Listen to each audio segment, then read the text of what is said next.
Bismillahirrahmanirrahim.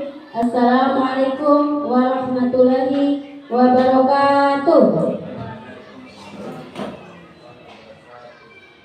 Yang saya hormati Bapak Ridwan SPD selaku Kepala Sekolah dari Presriando. Yang saya hormati Pak Arif Gumelar selaku pemateri kita pada pagi hari ini, serta yang saya hormati dan saya banggakan Bapak Ibu Dewan Guru yang sudah berkesempatan hadir ikut serta dalam partisipasi kegiatan diseminasi budaya positif. Puji syukur atas kehadiran Allah Subhanahu wa Ta'ala yang telah melimpahkan berbagai macam nikmat kepada kita semua, terutama nikmat iman, kesehatan, lebih-lebih nikmat kesempatan, sehingga kita masih bisa dipertemukan dalam bulan yang sederhana ini. Salawat dan salam tidak lupa pula kita haturkan kepada junjungan alam Nabi besar Muhammad SAW, Nabi yang telah mengubah peradaban zaman dari zaman jahiliyah menuju zaman yang Islami, dan atas perjuangan beliau pun masih kita imani sampai pada pagi hari ini. Adapun beberapa manual acara yang akan kita lalui pada pagi hari ini. Yang pertama, pembukaan. Yang kedua, menyanyikan lagu Indonesia Raya. Yang ketiga, sambutan kepala sekolah. Yang keempat, pemaparan materi diseminasi budaya positif. Yang kelima, usul saran, dan yang terakhir adalah penutup. Baiklah, untuk lebih barokahnya acara ini, mari kita buka dengan sama-sama melafazkan al-basmalah. Acara selanjutnya, mari kita menyanyikan lagu Indonesia Raya. Untuk para hadirin ada tamu undangan, dimohon untuk berdiri.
Acara selanjutnya, sambutan yang akan disampaikan oleh Kepala Sekolah SDN Impres Riando, yang dalam hal ini akan disampaikan oleh Bapak Ridwan SPD.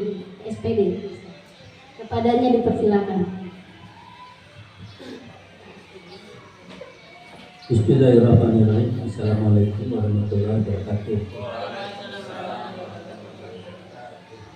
Alhamdulillah rabbil alamin, wassalatu wassalamu ala asyrafil anbiya'i wal mursalin wa ala alihi wa sahbihi ajmain.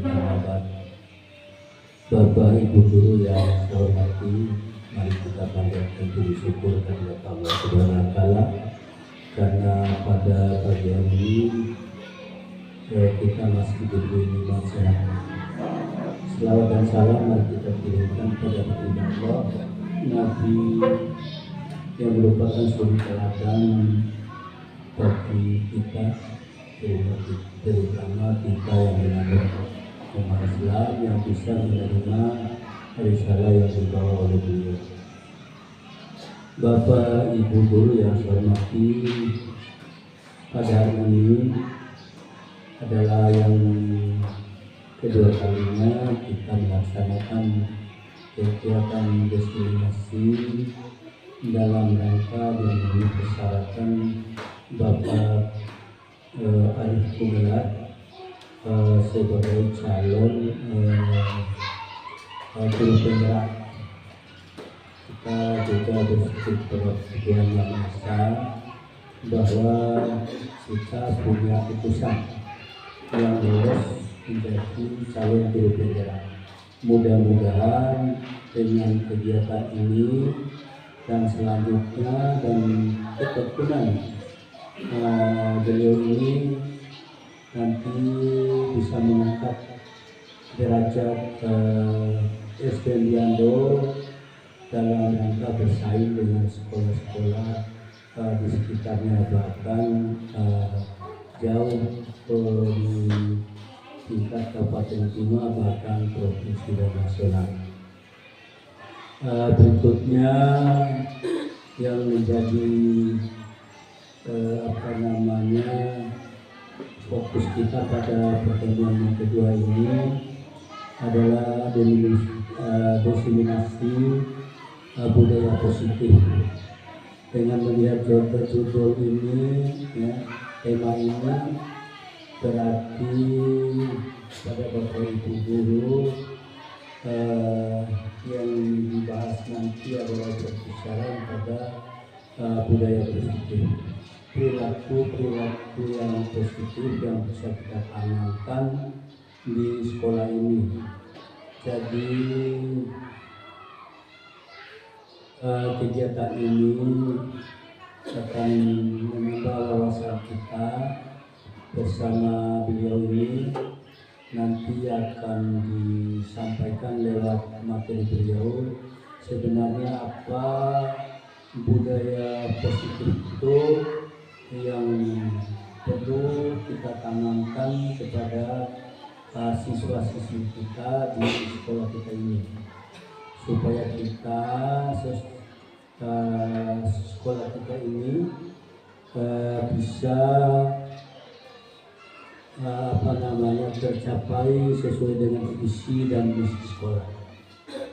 Salah satunya adalah budaya positif.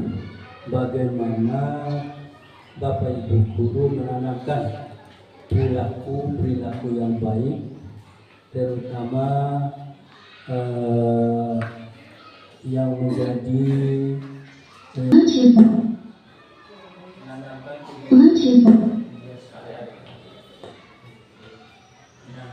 kebiasaan yang positif yang baik. Jadi kita hindari kebiasaan yang buruk. Oleh sebab itu saya harapkan pada partisipasi kita semuanya setelah nanti Pak Arif menjelaskan di dalam pemaparannya. Mungkin itu saja gambaran awal dari saya. Mungkin akan jauh lebih jelas nanti akan kita mendengarkan paparan dari Bapak Arif Gumelar yang sudah terpilih sebagai calon guru penggerak tingkat kabupaten Bima.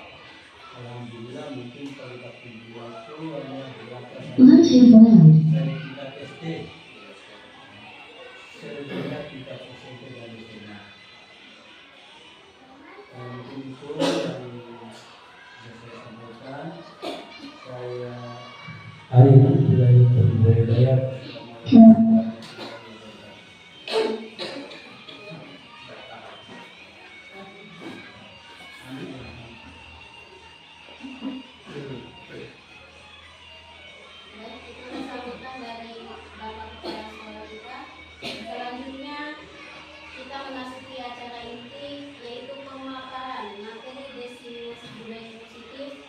dalam hal ini akan disampaikan oleh Bapak Arif Gumilar SPD selaku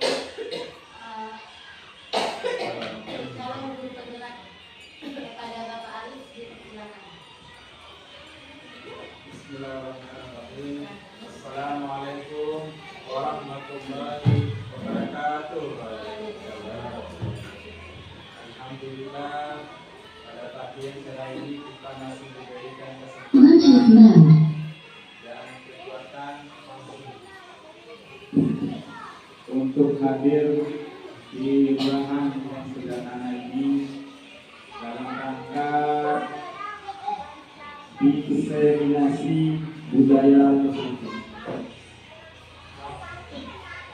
Sebelumnya saya mengucapkan banyak terima kasih kepada Bapak Kepala Sekolah, kepada Bapak Ibu Guru yang telah berkenan hadir pada acara diseminasi budaya positif. Bapak Ibu yang berbahagia, diseminasi artinya itu mengimbaskan, berbagi ilmu dari saya kepada Bapak Ibu Guru di sekolah ini. Itu tugas calon guru penggerak, harus berbagi. Ya, tidak boleh tidak berbagi. Itu konsep dari guru penggerak yang kami peroleh melalui proses pembelajaran dari awal sampai saat ini. Bapak Ibu yang berbahagia, diseminasi budaya positif. Mungkin Bapak Ibu mendengar kata budaya positif. Apa baru dengar atau sudah tidak lazim dengan kata budaya positif, Bapak Ibu?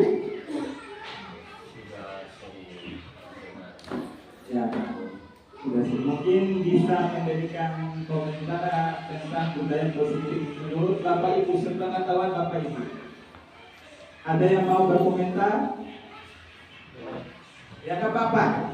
Ya, itu persilakan. Pak Muhammad bisa memberikan komentar tentang budaya positif yang Pak Muhammad tahu tentang budaya positif.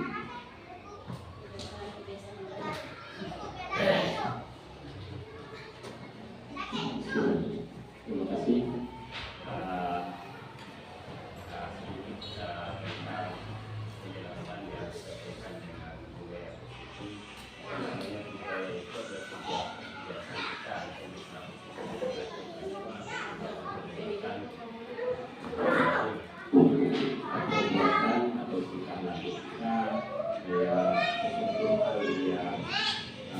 Dijadikan contoh bagi orang lain atau orang yang kita tidak sehingga budaya itu adalah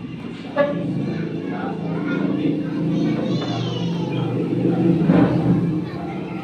supaya satu sisi kita lebih bisa memberikan satu contoh kepada yang lain supaya yang lain itu bisa melihat serta melaksanakan hal-hal apa saja yang positif yang bisa diambil dari hal-hal yang dilakukan oleh kita tersebut. Nah, itu yang pertama.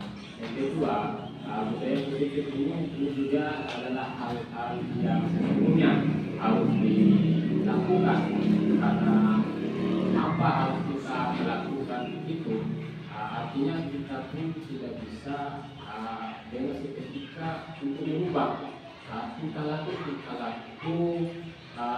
yang menjadi kebiasaan-kebiasaan kita yang tidak akan mengarah pada hal-hal yang positif. Oleh karena demikian, budaya positif ini adalah budaya sesungguhnya kita harus memberikan satu kata yang bisa memberikan kita itu sesuatu hal yang membanggakan. Kenapa saya mengatakan hal yang membanggakan? Karena hal yang positif itu memang seperti itu. Nah, kita harus memberikan masa baru yang mengarah pada perubahan-perubahan terutama perubahan kebiasaan-kebiasaan yang sering kita lakukan selama ini mungkin tidak mengarah pada hal-hal yang positif atau hal-hal yang sering dibicarakan di lingkungan pada umumnya, di sekolah pada khususnya. Karena ini juga akan memberikan satu hal kepada siswa terutama di sekolah kita supaya mereka itu bisa menjadi contoh hal-hal yang kita lakukan untuk hal yang positif. Itu yang bisa saya berikan terkait dengan budaya positif. Terima kasih. Assalamualaikum. Ya, terima kasih kepada Pak Muhammad. Ya, betul sekali yang diutarakan oleh Pak Muhammad. Budaya positif itu kebiasaan-kebiasaan yang baik yang mengubah perilaku menuju perilaku yang baik. Yang diutarakan Pak Muhammad. Terima kasih Pak. Sebagai pengantar di awal, menurut Bapak Ibu, setuju atau tidak setuju dari pernyataan yang pertama ini? Hukuman dapat mendisiplinkan anak. Setuju atau tidak setuju Bapak Ibu?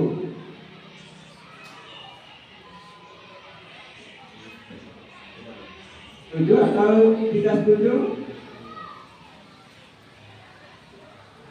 Tergantung. Oke, ya tergantung. Berarti ada yang menjawab setuju, ada yang tidak setuju. Oke. Yang kedua, pemberian hukuman dengan hal yang positif seperti disuruh membaca, disuruh membersihkan halaman, disuruh membersihkan WC. Apakah dapat meningkatkan disiplin anak? Ya, artinya setuju Bapak Ibu ya? Oke, setuju semua. Selanjutnya, memberi penghargaan, misalnya berupa hadiah, apakah dapat meningkatkan motivasi belajar anak? Setuju atau tidak? Setuju. Ya, nanti jawabannya setuju semua. Nanti untuk jawabannya nanti akan terlihat jelas pada pemaparan saya untuk selanjutnya. Ya Bapak Ibu yang berbahagia, pada modul 1.4 materinya budaya positif itu ada 6 materi yang kita bahas pada hari ini. Yang pertama disiplin positif, yang kedua motivasi perilaku manusia, bagaimana manusia itu apa motivasinya dalam melakukan sesuatu. Yang ketiga kebutuhan dasar manusia. Setiap manusia pasti memiliki kebutuhan dasar. Nanti akan dibahas. Yang keempat, keyakinan kelas. Mungkin ini terdengar asing. Saya juga terdengar asing istilah keyakinan kelas. Saya sepengetahuan saya sebelum mengikuti program guru negara itu peraturan kelas yang kita tata tertib. Nanti kita akan dibahas. Yang kelima, posisi kontrol guru. Yang keenam, segitiga restribusi. Ya, sebagai awal, Bapak Ibu bisa memperhatikan gambar di depan. Itu kalau diumpamakan yang memegang pistol itu guru, sedangkan yang di belakang itu siswa. Itu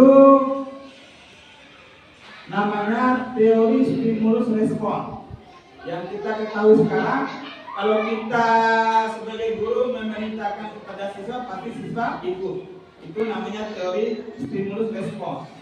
Kita berubah pola pikir kita, paradigma berpikir kita. Dari sebelumnya kita memerintahkan siswa, nanti kita akan masuk pada teori kontrol. Yang pertama, ilusi guru mengontrol murid. Ini jelas, guru pasti punya hak untuk mengontrol murid. Ini untuk mengerjakan tugas, pasti siswa ikut mengerjakan tugas. Selanjutnya, semua penguatan positif efektif dan bermanfaat. Artinya apa di sini? Ini ada pernyataan yang keliru. Keliru pada umumnya kita tentang bagaimana hubungan guru dengan siswa. Dan selanjutnya ilusi, kritik dan membuat rasa bersalah akan mampu menguatkan karakter. Ya, kalau kita memberikan hukuman, memberikan bersalah kepada siswa, pasti akan menguatkan karakter. Itu pernyataan yang keliru. Dan orang dewasa berhak untuk memaksa, artinya guru berhak untuk memaksa siswa. Itu teori stimulus respon. Menurut Bapak Ibu, kalau guru memaksa siswa untuk mengerjakan sesuatu, bagaimana hasil Bapak Ibu? Kira-kira hasilnya optimal kalau dipaksa? Kira-kira tidak. Itu namanya teori stimulus respon. Kita akan merubah paradigma baru tentang teori kontrol. Kita masuk ke teori kontrol. Apa perbedaan antara teori kontrol dengan teori stimulus respon? Yang pertama, kita mencoba mengubah orang agar berpandangan sama dengan kita. Nah, misal kita dalam ruangan ini harusnya mengikuti kegiatan budaya positif hari ini. Nah, itu untuk mengubah pandangan orang. Lalu teori kontrolnya perbedaannya, kita berusaha, hanya berusaha, bukan pemaksaan di sini.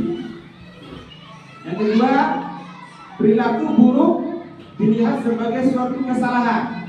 Itu pada teori stimulus respon.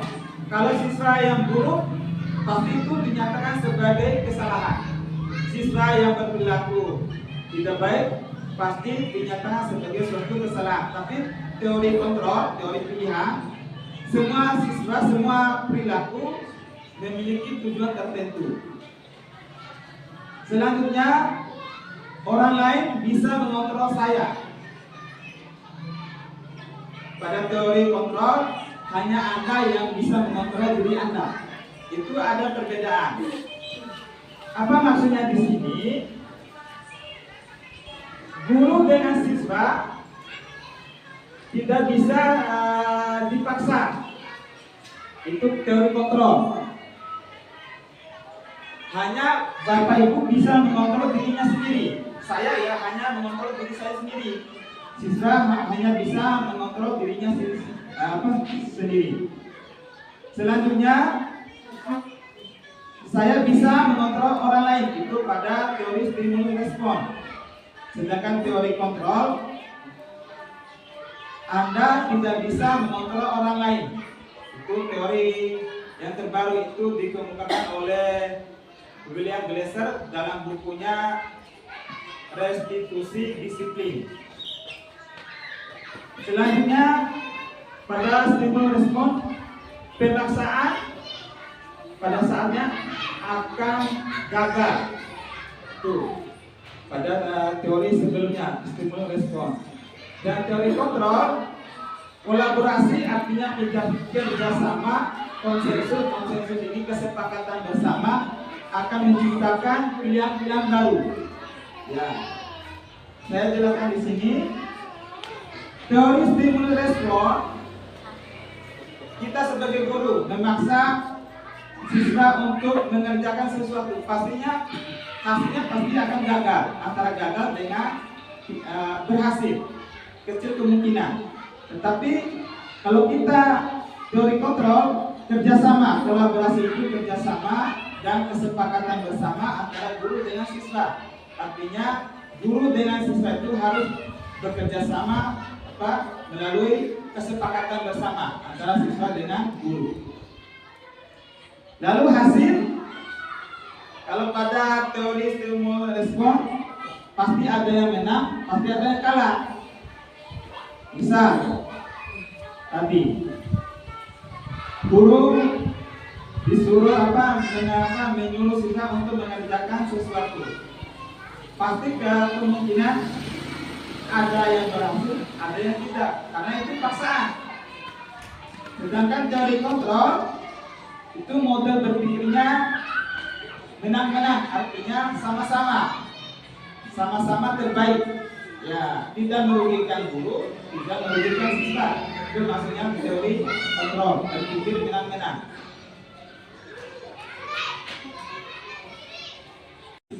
Maka kita ganti dengan kata keyakinan kelas. Mengapa perlu keyakinan kelas? Karena untuk mendukung motivasi intrinsik siswa, motivasi dari dalam diri siswa.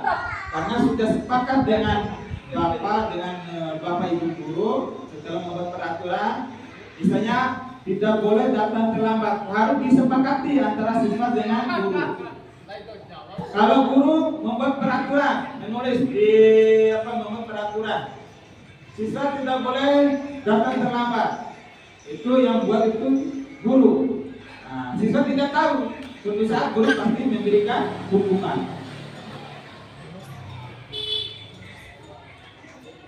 Keyakinan kelas adalah mewujudkan terbentuknya sekolah atau kelas dengan adanya kesepakatan antara guru dengan siswa di sini. Itu pengertian dari keyakinan kelas. Ini contoh keyakinan kelas.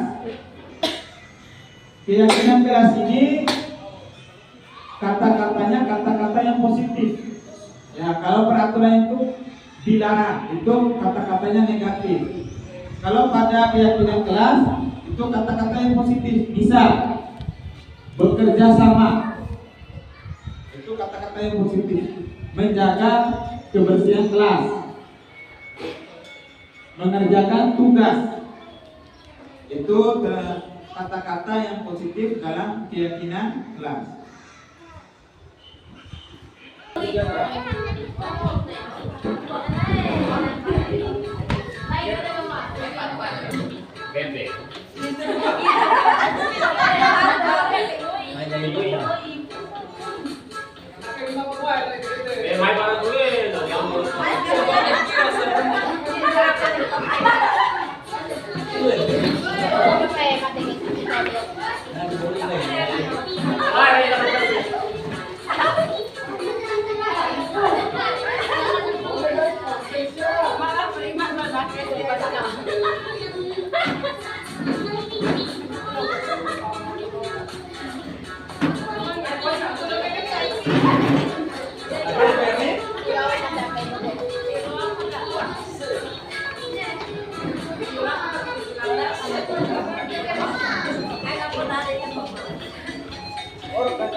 Tuh.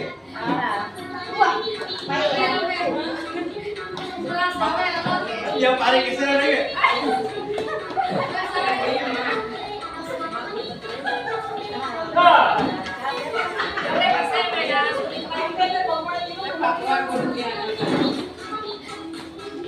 Wajar dong mama Fukrono. Mina kalau di konten ke. Udah dia tenang apa ada kisah.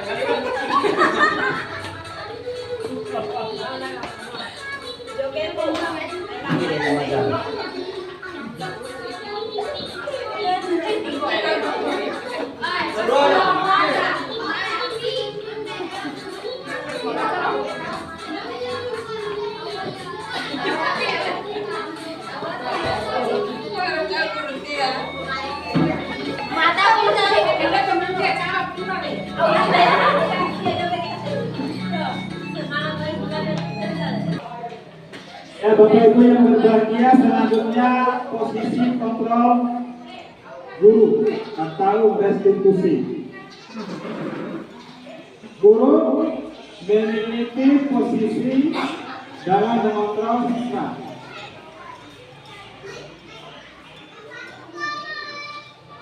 ada 5 posisi kontrol seorang guru di sini. Yang pertama, penghukum. Guru memarahi siswa.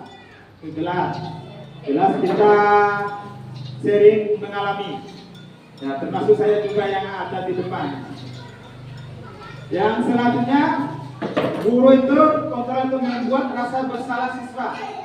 Itu pasti kita mengalami posisi kontrol apa? Membuat rasa bersalah kepada siswa. Ada juga posisi kontrol sebagai teman. Guru itu sebagai teman terhadap siswa. Ada juga posisi kontrol sebagai pemantau. Dan yang terakhir, manajer. Ya, kalau istilah manajer, Bapak kepala sekolah mungkin paham istilah manajer di sini. Ya. Inilah 5 posisi kontrol yang dalam kehidupan kita seorang guru di sini. Lalu apa perbedaan dari 5 tersebut? Misal ada sebuah kasus siswa tidak memakai perlengkapan saat upacara bendera. Kalau guru sebagai posisi penghukum, patuhi aturan, lalu berdiri di depan barisan. Itu posisi sebagai penghukum. Kalau guru sebagai pembuat rasa bersalah, berapa kali harus memberitahu kamu, ibu merasa kecewa terhadap kamu. Itu pembuat rasa bersalah. Kalau sebagai teman, ayolah yang tertib, buat ibu bangga. Kali ini tidak apa-apa.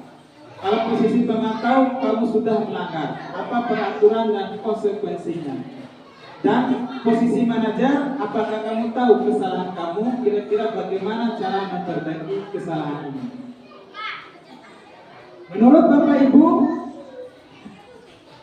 yang sering dialami oleh kita yang mana? Atau yang belum pernah kita praktekkan posisi ini? Kalau saya itu seringnya sebagai penghukum. Itu saya penghukum terhadap siswa atau membuat rasa bersalah. Kalau untuk posisi teman, saya belum pernah menerapkan di siswa, pemantau juga belum, manajer juga belum.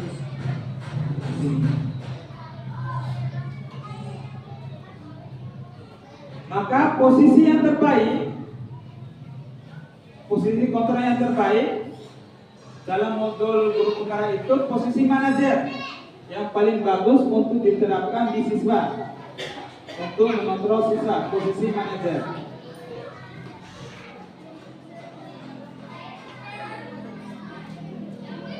Ini ada perbedaan.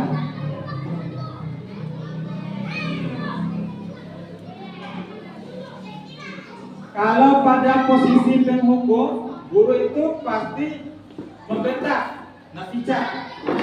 Kalau penghukum.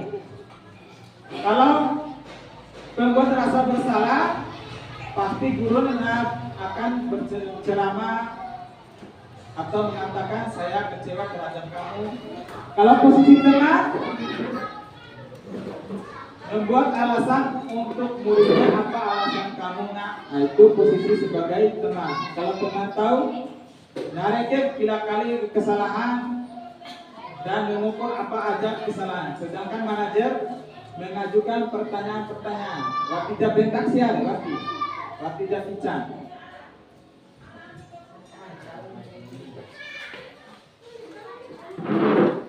Kalau dampak pada siswa posisi penghukum ini, jelas siswa itu akan mengulangi kesalahan. Kalau kita sebagai posisi penghukum, misalnya kita menghukum siswa karena terlambat ke sekolah, besoknya lagi pasti akan mengulangi. Nah, si siswa mah bandel. Kalau membuat rasa bersalah, siswa itu merasa rendah diri, tidak percaya diri, itu dapat dari pembuat rasa bersalah. Kalau sebagai teman, posisinya kalau guru sama teman itu posisinya netral, lemah, tidak mandiri dan tidak tergantung. Tapi ini posisi tengah, posisi tengah. Sedangkan pemantau itu menitik-beratkan pada hukuman atau hadiah. Bisa kalau ada kamu terlambat, pasti dikasih hukuman. Kalau bisa menjawab pertanyaan yang bagus, dikasih hadiah. Dan posisi yang manajer, yaitu siswa itu kan evaluasi dirinya sendiri dengan cara outlah. Untuk kedepannya, bakira karabi kesalahan tersebut. Itu posisi manajer. Yang paling bagus itu posisi manajer. Maka Bapak Ibu yang berbahagia, sedikit-sedikit kita harus mengurangi posisi penghukum. Kurangi. Lalu naik ke atas lagi posisi teman. Itu posisi yang paling bagus, itu posisi teman. Waktu hukumnya terhadap siswa. Maka perlahan-lahan akan menuju pada posisi manajer. Posisi inilah yang paling bagus, paling terbaik dalam mengontrol siswa.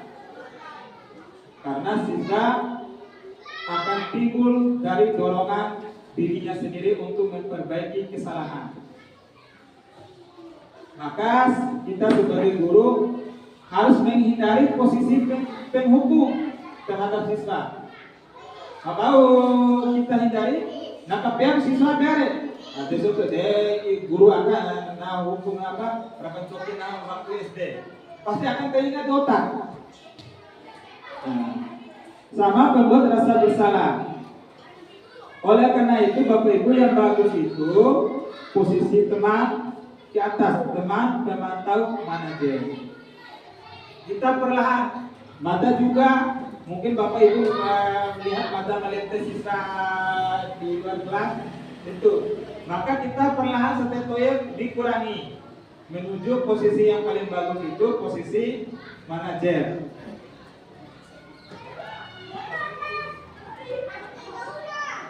Di antara kelima posisi kontrol, sebaiknya seorang guru itu menggunakan posisi kontrol sebagai manajer. Sorry Bu siswa, saya sebagai tugas sudah mewawancarai siswa yang tidak masuk sekolah. Itu mewawancarai tidak menghukum. Makau dengan sekolah dari alasan dan mereka melalia. Jadi namanya posisi manajer. Dan kemudian siswa materi perlahan-lahan kenari-nari. Ya, dengan pendekatan yang persuasif. Ya, maka kita sebagai seorang guru perlahan-lahan kurangi posisi penghukum. Tetapi hukuman juga itu ada dampak positifnya juga, itu tergantung. Tapi untuk jangka panjang itu kurang bagus dia kalau posisi penghukum dan pembuat rasa bersalah. Selanjutnya segitiga restitusi. Restitusi ini merupakan karangan sebuah William Glasser membuat bukunya itu restitusi disiplin. Bahwa restitusi itu adalah proses menciptakan kondisi bagi murid untuk memperbaiki kesalahan mereka, sehingga siswa itu bisa kembali pada kelompoknya. Maksudnya kalau ada guru yang menghukum siswa, pasti memiliki rasa rendah diri, wakil calon di kelompok tersebut. Itu maksudnya. Tapi kalau dikasih restitusi, maka akan kembali ke posisi semula, posisi berkumpul di kelasnya tersebut dengan karakter yang lebih kuat.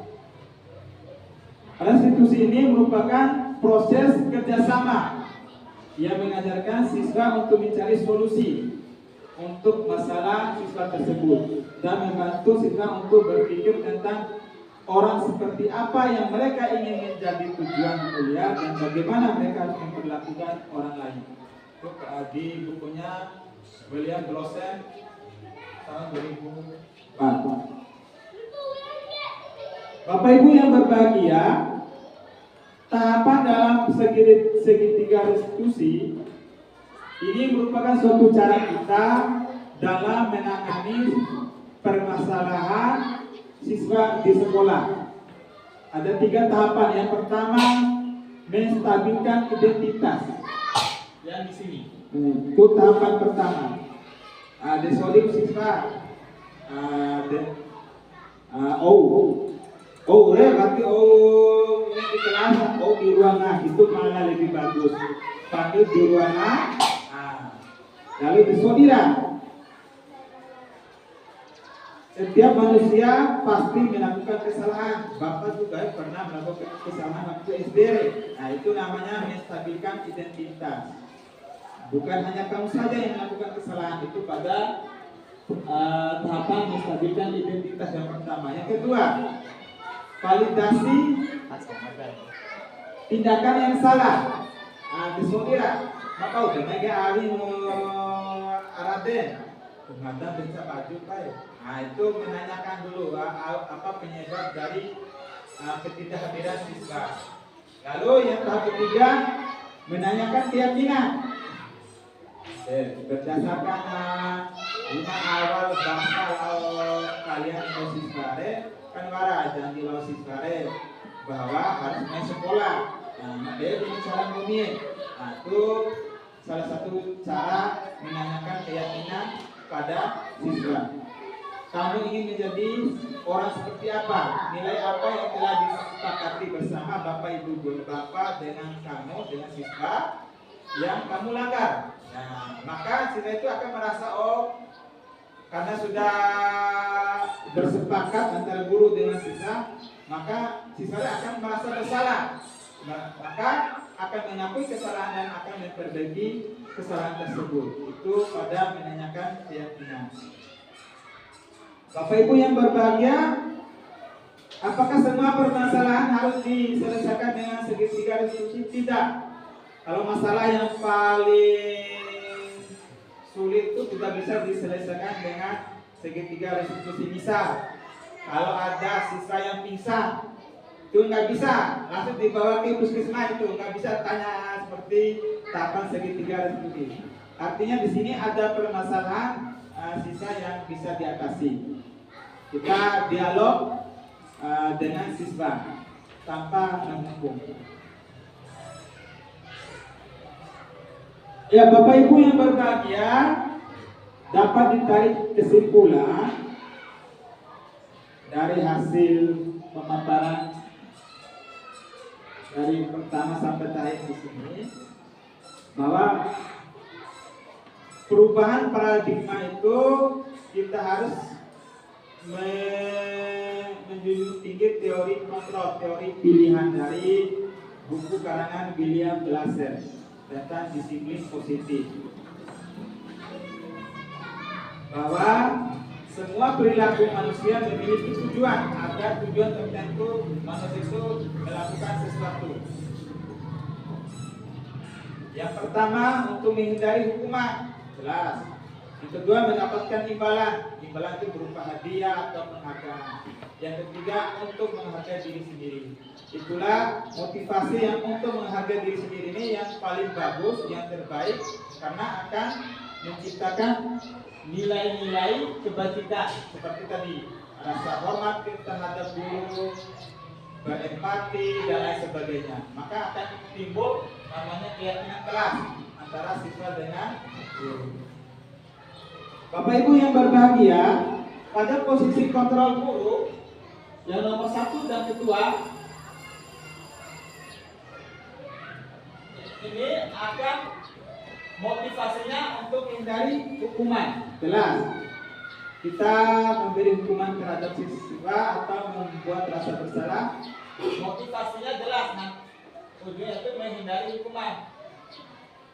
Lalu teman dan teman tahu pasti akan mendapatkan imbalan atau penghargaan. Lalu yang terbaik adalah posisi manajer.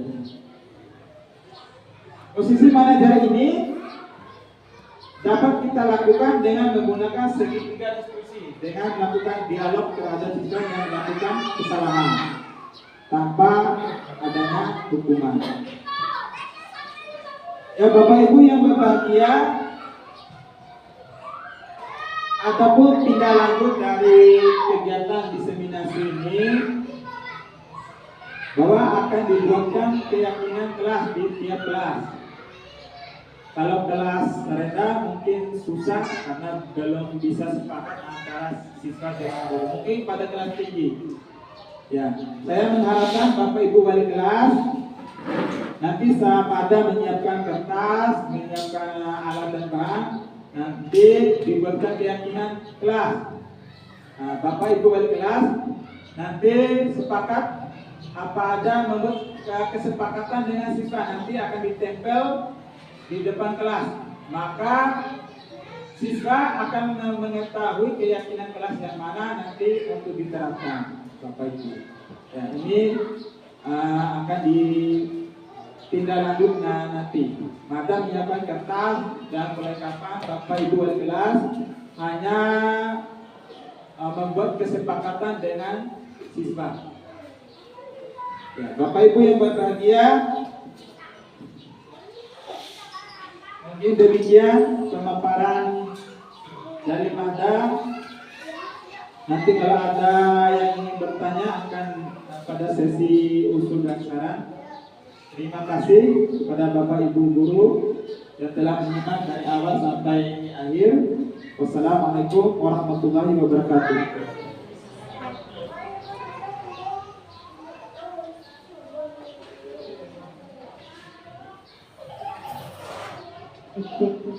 Baik, kami ucapkan terima kasih kepada pemateri kita, Bapak Arif Bulela.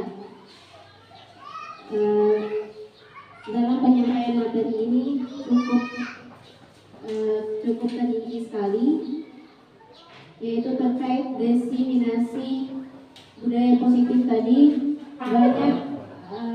Banyak materi yang bisa kita pelajari dalam penyampaian materi ini. Tadi ada beberapa yang coba saya tulis. Dalam materi ini membahas terkait disiplin positif, motivasi perilaku manusia, kebutuhan dasar manusia, keyakinan kelas, kontrol guru dan restitusi. Ini adalah poin penting yang bisa kita sepakati atau kita pelajari untuk bisa kita terapkan di kemudian hari, yaitu di kelas, lebih khususnya kita para guru, untuk membuat pemahaman siswa atau meyakinkan siswa dalam kegiatan pembelajaran. Mungkin dari materi yang disampaikan oleh Pak Arif Gumelan tadi, ada yang ingin disampaikan. Ada kesempatan ini kami persilakan untuk memberikan usul dan saran kepada Bapak Ibu guru, dipersilakan. Ibu Erni. Ya, silakan Bapak Ibu kalau ada pertanyaan untuk diskusinya.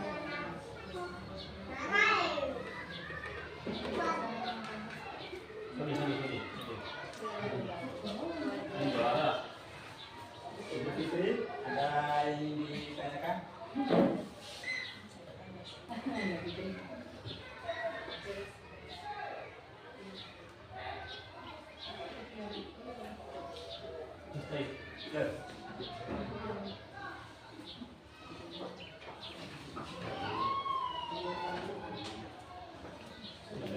Assalamualaikum warahmatullahi wabarakatuh.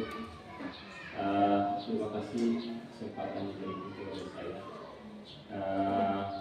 Dalam hal ini saya juga tidak bertanya, juga bersama, tapi ada hal-hal yang ingin saya sampaikan dari pemaparan materi budaya positif yang tadi yang dijelaskan secara rinci oleh Pak Arif Gumelar selaku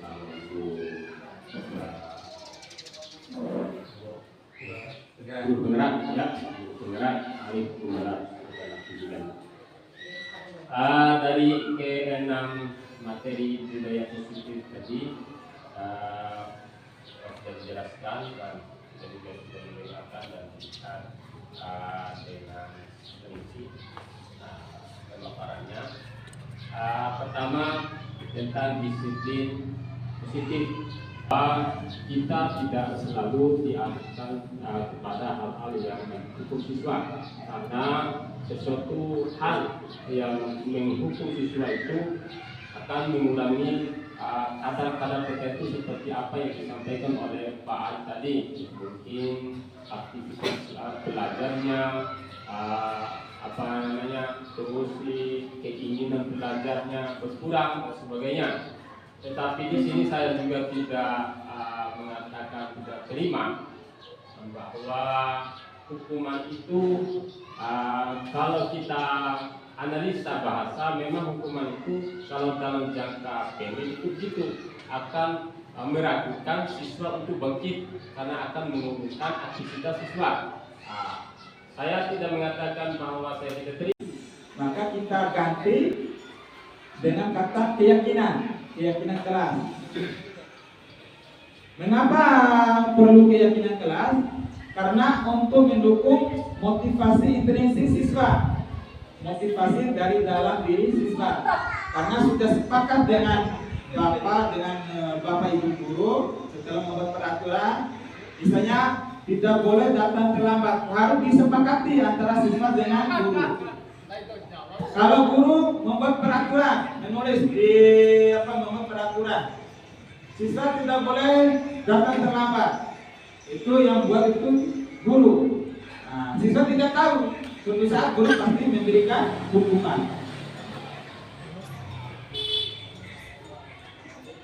Keyakinan kelas adalah mewujudkan terbentuknya sekolah atau kelas dengan adanya kesepakatan antara guru dengan siswa di sini.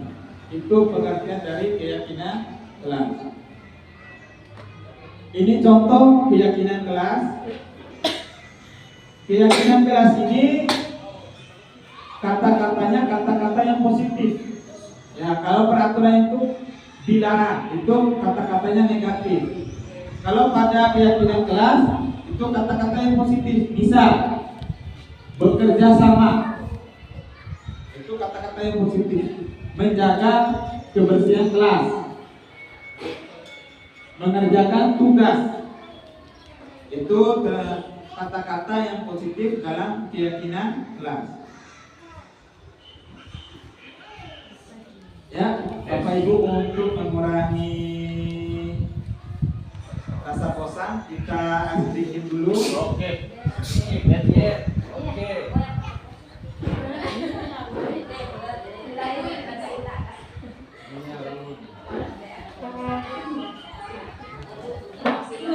Apa muda? Tawar dengan tengah.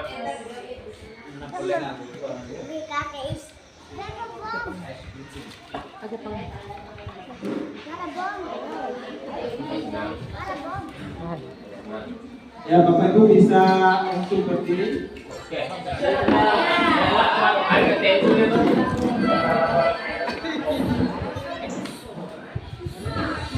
Saka.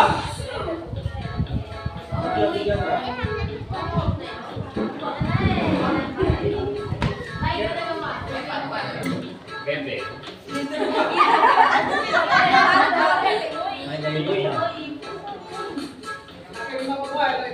Mai para tulen, yang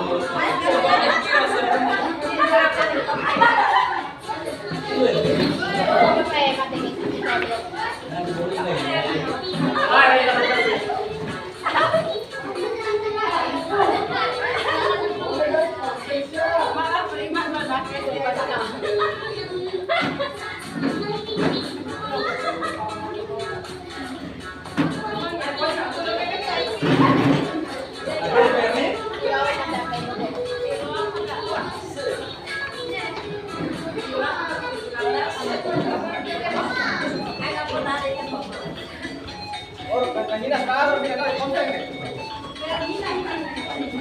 Ah, ini gitu share kau.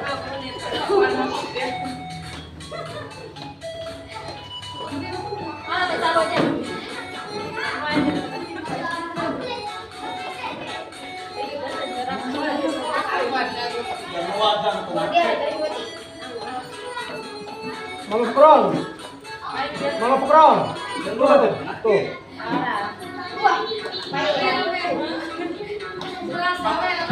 Yang paling kesel lagi.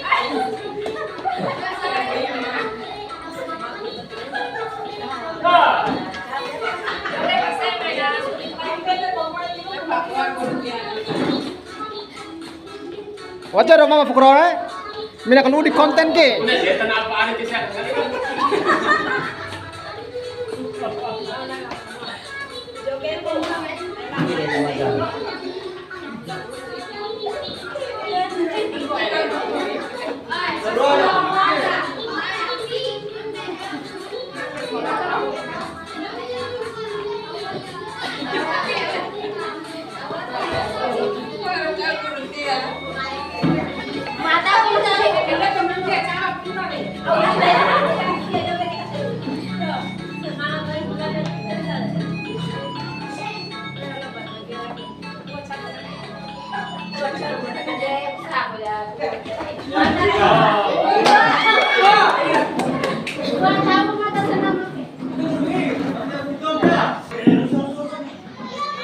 Ya, Bapak Ibu yang berbahagia, terima kasih karena sudah melakukan skripsi untuk menyegarkan kembali otak-otak yang sedang yaitu ya, Bapak Ibu yang berbahagia, selanjutnya posisi kontrol guru atau restitusi. Guru memiliki posisi dalam mengontrol siswa.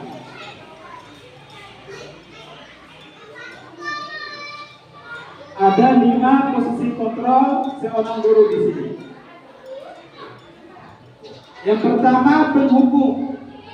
Guru memarahi siswa. Jelas kita sering mengalami. Ya, termasuk saya juga yang ada di depan. Yang selanjutnya, guru itu kontrol untuk membuat rasa bersalah siswa. Itu pasti kita mengalami posisi kontrol membuat rasa bersalah kepada siswa. Ada juga posisi kontrol sebagai teman. Guru itu sebagai teman terhadap siswa. Ada juga posisi kontrol sebagai pemantau. Dan yang terakhir, manajer. Ya, kalau istilah manajer, Bapak kepala sekolah mungkin paham istilah manajer di sini. Ya. Inilah 5 posisi kontrol yang dalam kehidupan kita seorang guru di sini.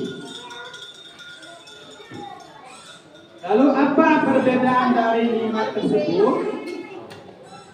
Bisa ada sebuah kasus siswa tidak memakai perlengkapan saat upacara bendera. Kalau guru sebagai posisi penghukum patuhi aturan lalu berdiri di depan barisan, itu posisi sebagai penghukum. Kalau guru sebagai pembuat rasa bersalah, berapa kali harus memberitahu kamu, ibu merasa kecewa terhadap kamu, itu pembuat rasa bersalah. Kalau sebagai teman, ayolah yang tertib, buat ibu bangga, kali ini tidak apa-apa. Kalau posisi pemantau, kamu sudah melanggar, apa peraturan dan konsekuensinya. Dan posisi manajer, apakah kamu tahu kesalahan kamu, kira-kira bagaimana cara memperbaiki kesalahan ini. Menurut Bapak Ibu, yang sering dialami oleh kita yang mana? Atau yang belum pernah kita praktekkan posisi ini? Kalau saya itu seringnya sebagai penghukum, itu saya penghukum terhadap siswa atau membuat rasa bersalah. Kalau untuk posisi teman, saya belum pernah menerapkan di siswa, teman juga belum, manajer juga belum.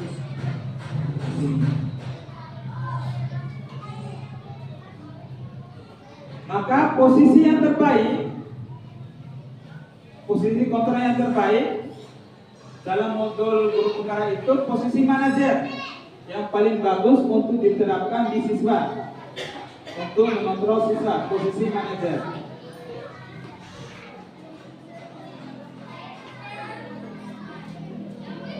Ini ada perbedaan.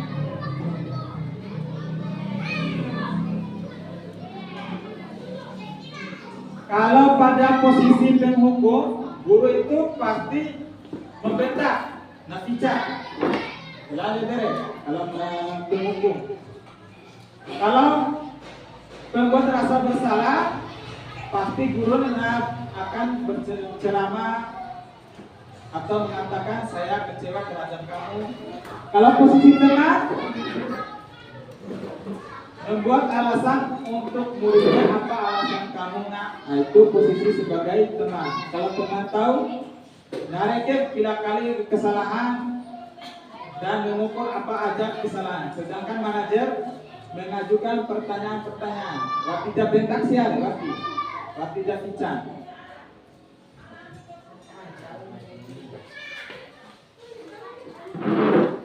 Kalau dampak pada siswa posisi penghukum ini, jelas siswa itu akan mengulangi kesalahan. Kalau kita sebagai posisi penghukum, misalnya kita menghukum siswa karena terlambat ke sekolah, besoknya lagi pasti akan mengulangi. Nah, membahas siswa sama bandel. Kalau membuat rasa bersalah, siswa itu merasa rendah diri, tidak percaya diri. Itu dampak dari membuat rasa bersalah. Kalau sebagai teman, posisinya kalau guru sama teman itu posisinya netral, lemah, tidak mandiri dan tidak tergantung. Tapi ini posisi tengah, Sedangkan pemantau itu menitik-beratkan pada hukuman atau hadiah. Bisa kalau ada kamu terlambat, pasti dikasih hukuman. Kalau bisa menjawab pertanyaan yang bagus, dikasih hadiah. Dan posisi yang manajer, yaitu siswa itu dan evaluasi diri sendiri dengan cara outlah. Untuk kedepannya, bakira karawi kesalahan tersebut. Itu posisi manajer. Yang paling bagus itu posisi manajer. Maka Bapak Ibu yang berbahagia, sedikit-sedikit kita harus mengurangi posisi penghukum. Kurangi. Lalu naik ke atas lagi posisi teman. Itu posisi yang paling bagus, itu posisi teman. Waktu hukum yang terhadap siswa. Maka perlahan-lahan akan menuju pada posisi manajer. Posisi inilah yang paling bagus, paling terbaik dalam mengontrol siswa. Karena siswa akan timbul dari dorongan dirinya sendiri untuk memperbaiki kesalahan. Maka kita sebagai guru harus menghindari posisi penghukum terhadap siswa. Atau kita hindari, nakapian siswa biarin. Besok guru akan hukum prapencokin waktu SD. Pasti akan teringat di otak. Sama membuat rasa bersalah. Oleh karena itu Bapak Ibu yang bagus itu posisi teman di atas, teman pemantau manajer. Kita perlahan, mata juga mungkin Bapak Ibu melihat mata melihat siswa di luar kelas itu, maka kita perlahan setetoye dikurangi menuju posisi yang paling bagus itu posisi manajer.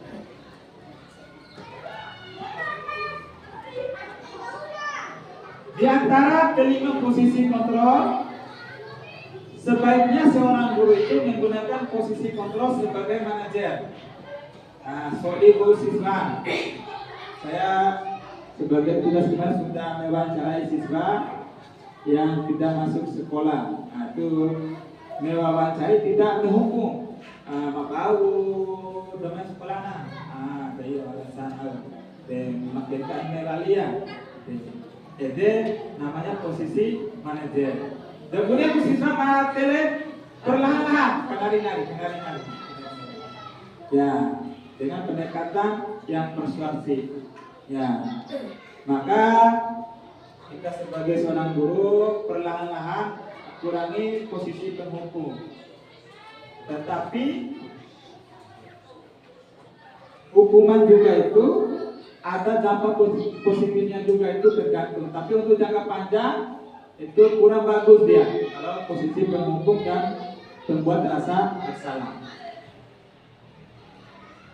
Selanjutnya segitiga restitusi. Restitusi ini merupakan karangan sebuah William Glasser membuat bukunya itu restitusi disiplin. Bahwa restitusi itu adalah proses menciptakan kondisi bagi murid untuk memperbaiki kesalahan mereka, sehingga siswa itu bisa kembali pada kelompoknya. Maksudnya kalau ada guru yang menghukum siswa pasti memiliki rasa rendah diri waktu calon di kelompok tersebut. Itu maksudnya. Tapi kalau dikasih restitusi, maka akan kembali ke posisi semula, posisi berkumpul di kelasnya tersebut dengan karakter yang lebih kuat. Restitusi ini merupakan proses kerjasama yang mengajarkan siswa untuk mencari solusi untuk masalah siswa tersebut dan membantu siswa untuk berpikir tentang orang seperti apa yang mereka ingin menjadi tujuan kuliah dan bagaimana mereka harus memperlakukan orang lain. Itu di bukunya William Glasser tahun 2004. Bapak Ibu yang berbahagia, tahapan dalam segitiga restitusi ini merupakan suatu cara kita dalam menangani permasalahan siswa di sekolah. Ada 3 tahapan. Yang pertama, menstabilkan identitas. Yang di sini. Itu tahapan pertama. Desolim siswa. Berarti ini di kelas, di ruangan. Itu mana lebih bagus? Panggil di ruangan. Lalu desodira.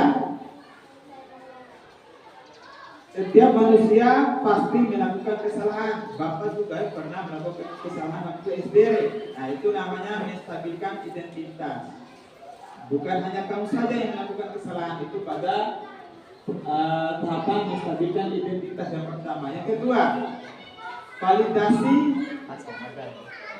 tindakan yang salah. Disodira. Maka udah mega ahli araden. Pengadaan bisa baju pak. Nah, itu menanyakan dulu apa penyebab dari ketidakhadiran siswa. Lalu yang tahap ketiga, menanyakan keyakinan.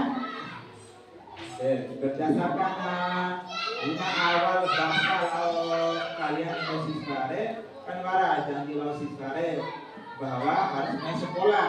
Nah, dia dengan cara ngomongin. Nah, itu salah satu cara menanyakan keyakinan pada siswa.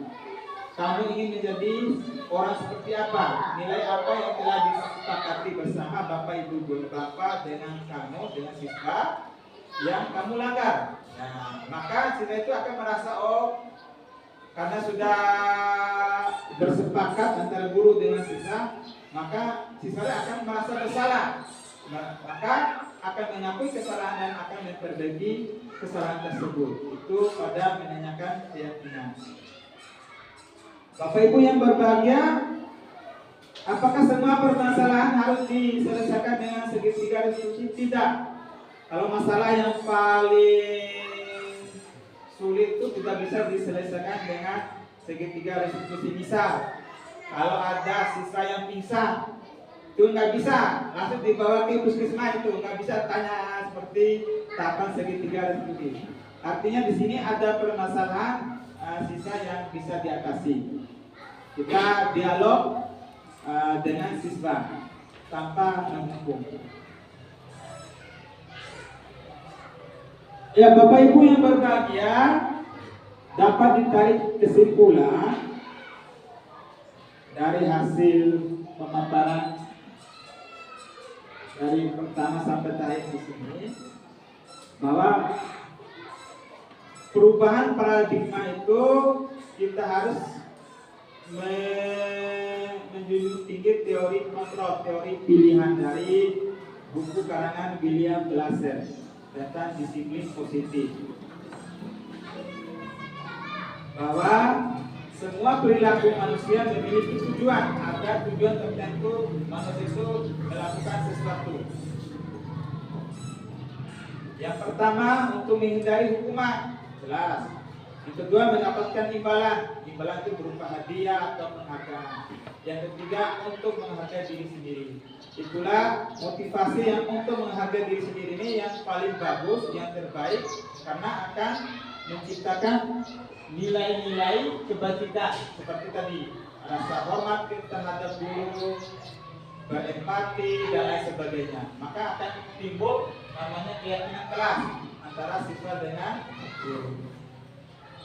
Bapak Ibu yang berbahagia, pada posisi kontrol guru yang nomor 1 dan kedua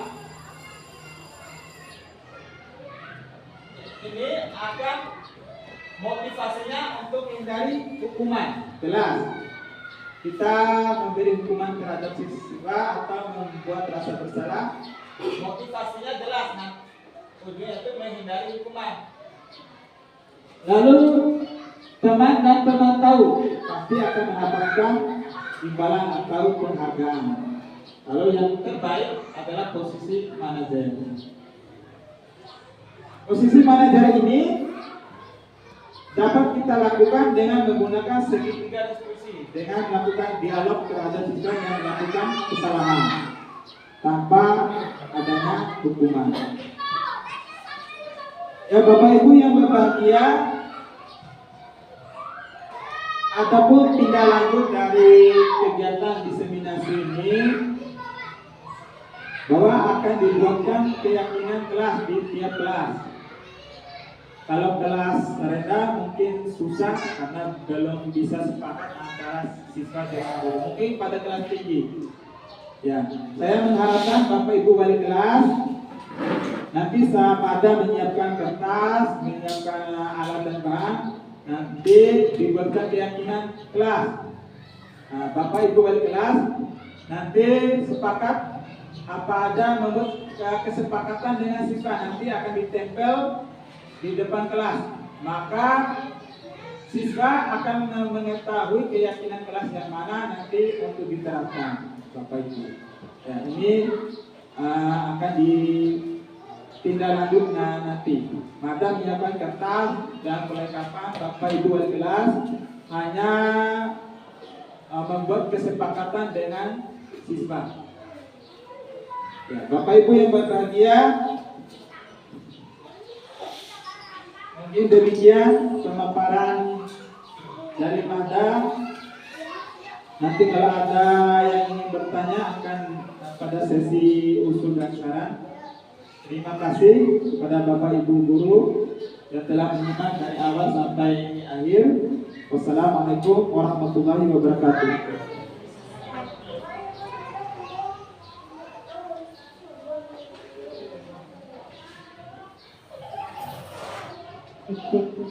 Baik, kami ucapkan terima kasih kepada pemateri kita, Bapak Arif Bulela. Dalam penyampaian materi ini cukup tinggi sekali, yaitu terkait diseminasi budaya positif tadi. Banyak materi yang bisa kita pelajari dalam penyampaian materi ini. Tadi ada beberapa yang coba saya tulis. Dalam materi ini membahas terkait disiplin positif, motivasi perilaku manusia, kebutuhan dasar manusia, keyakinan kelas, kontrol guru, dan restitusi.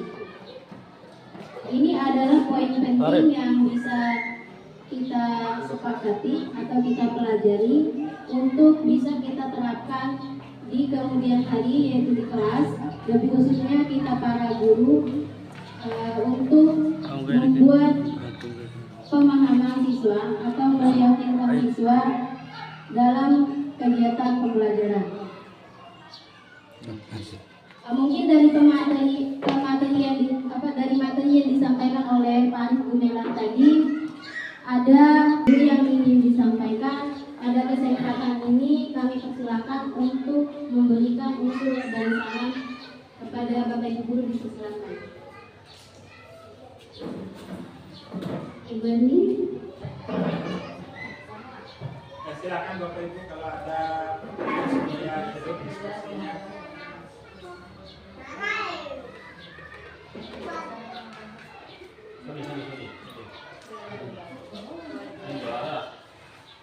Ibu Fitri, ada yang ditanyakan?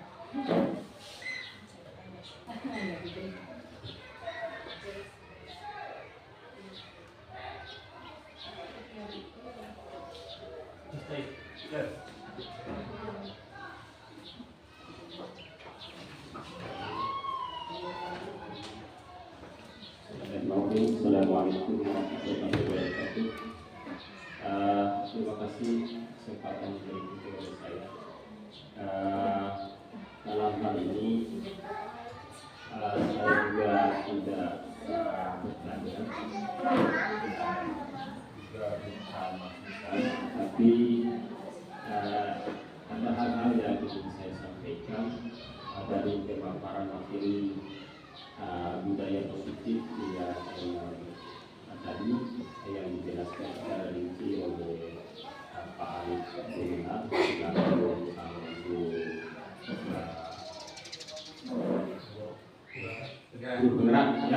penggerak Arif Gumelar. Dari ke-6 materi budaya positif tadi sudah dijelaskan dan juga sudah didengarkan dan dilihat dengan rinci pemaparannya. Pertama tentang disiplin positif.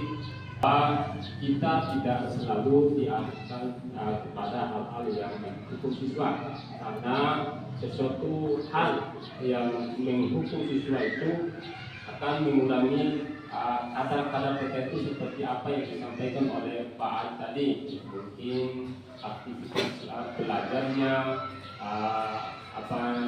terus keinginan belajarnya berkurang dan sebagainya. Tetapi di sini saya juga tidak mengatakan tidak terima bahwa hukuman itu kalau kita analisa bahasa, memang hukuman itu kalau dalam jangka pendek itu begitu akan meragukan siswa untuk bangkit karena akan mengurungkan aktivitas siswa. Saya tidak mengatakan bahwa saya tidak terima. Kenapa? Karena di satu sisi walaupun tadi di kurikulum baru ini untuk Merdeka ini kita harus mempengaruhi bahwa daya cipta di dalam diri siswa itu harus ditimbulkan dan dimunculkan bukan atas dasar perintah, tuntutan atau pengaruh-pengaruh dari luar diri siswa. Bahwa yang kedua, bahwa kalau diberikan hukuman juga bisa berubah di dalam jangka waktu pendek. Kenapa saya katakan demikian? Karena hukuman itu tidak selamanya kita menghukum siswa adalah sesuatu hal yang mengarah pada hukuman yang mempengaruhi kondisi siswa. Artinya bahwa kita memberikan hukuman itu supaya siswa itu bisa berubah lebih maju atau lebih baik daripada sebelumnya. Artinya ketika sesuatu hal itu dengan terus dengan kata kutip jangan memberikan hukuman itu sesuatu yang mempengaruhi sesuatu yang membuat siswa itu lebih rendah, mungkin tidak bersemangat dan sebagainya. Tetapi berilah hukuman-hukuman itu yang lebih mengarah kepada hal-hal yang positif, sehingga hal-hal yang positif ini nanti yang diberikan dengan kata hukuman tadi bisa mempengaruhi siswa itu supaya ke depan yang lebih panjang itu, masa yang lebih panjang itu, sehingga siswa itu teringat bahwa inilah perilaku yang jelaskan diperbuatkan oleh bapak ibu saya di sekolah, kalau saya begini. Bukan berarti hukuman itu sesungguhnya kita mengatakan bahwa itu adalah sesuatu hal yang mengarah ke hal-hal yang negatif. Tetapi hukuman itu juga bisa mempengaruhi hal-hal yang positif dalam jangka panjang juga. Terus yang kedua tentang motivasi perilaku manusia. Jujur saja bahwa ini adalah dorongan bagaimana kita sebagai manusia itu berperilaku positif. Itu yang diharapkan secara bersama. Artinya perilaku ini harus bagaimana kita usahakan di dalam kelas maupun di luar lingkungan kelas itu, di dalam sekolah itu, perilaku ini harus lebih diarahkan lagi supaya kita bisa mencerminkan perilaku itu lebih baik kepada siswa maupun sesama itu saya akui. Kedua, yang ketiga kebutuhan dasar manusia, karena juga manusia itu membutuhkan kebutuhan dan terlepas daripada tiga dana, yaitu sana, pangan dan sebagainya tadi. Karena itu adalah kebutuhan manusia seperti yang dijelaskan oleh Pak Arif. Terus keyakinan kelas. Kalau masalah keyakinan ini adalah kan kemarin kita juga sudah punya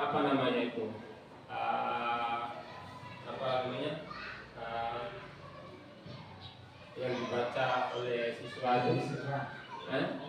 Iya, dari siswa itu kalau seperti apa yang disampaikan Pak Ari tadi, kalau misalnya dari siswa itu adalah gimana ya, sama seperti keterangan-keterangan yang dibuat oleh guru tanpa ada kolaborasi dengan siswa seperti yang diutarakan tadi, itu keyakinan siswa. Sementara keyakinan siswa itu adalah kolaborasi antara guru dengan siswa atau kesepakatan yang dilakukan oleh bapak ibu guru dengan siswa di dalam kelas. Kalau menurut saya ini hanya perubahan namanya saja, Pak.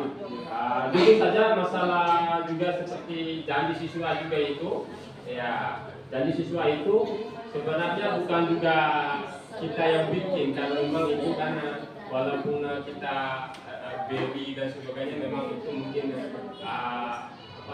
keputusan yang diambil oleh orang-orang ketua daerah kita, yang dengan hasil kesepakatan mungkin ini sama-sama gurunya komplit di sana. Tetapi jujur saja bahwa saya percaya dan yakin bahwa antara keyakinan dan janji itu cuma itu perubahan namanya saja. Tapi saya juga mengakui bahwa kalau istilah keyakinan di dalam kelas juga itu akan mengarahkan pada bahwa bapak ibu guru beserta siswa itu mampu melaksanakan secara bersama-sama apa yang disepakati di dalam kelas. Terus yang kelima, posisi kontrol guru. Tadi sudah disampaikan oleh Pak Arif juga masalah posisi kontrol guru. Ya. Bahwa ada beberapa tadi masalah posisi kontrol guru ya yang disampaikan oleh Pak Arif tadi.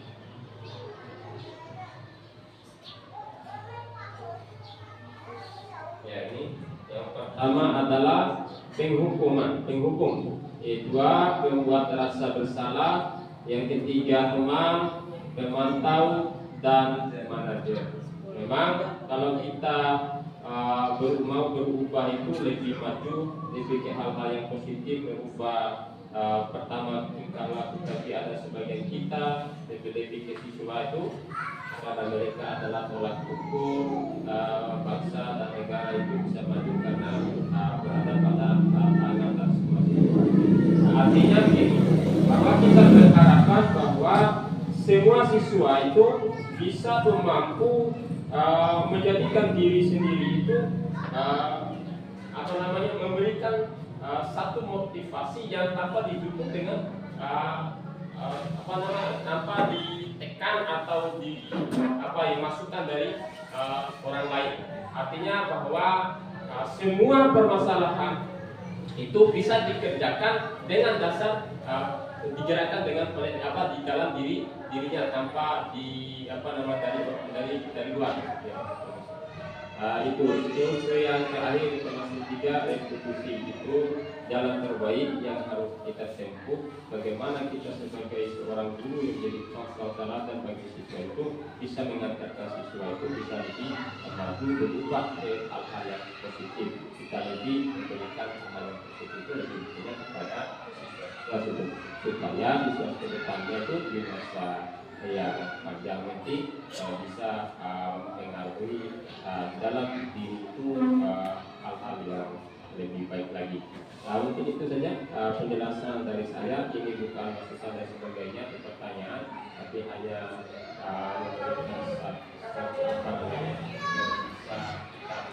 bersama ke depannya itu bagaimana kita itu lebih mengedepankan hal-hal yang positif daripada hal-hal yang negatif, karena tidak akan berimbas kepada siswa itu hal yang negatif.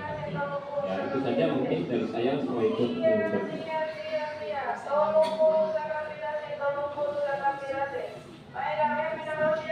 Ya, Bapak Ibu yang berbahagia, mungkin saya akan menanggapi dari pernyataan atau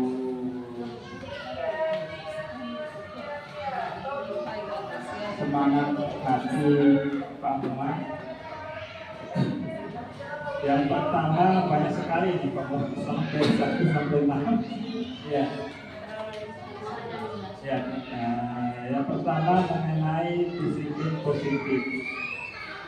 Bahwa hukuman dan penghargaan itu dalam modul guru negara itu dikatakan sama.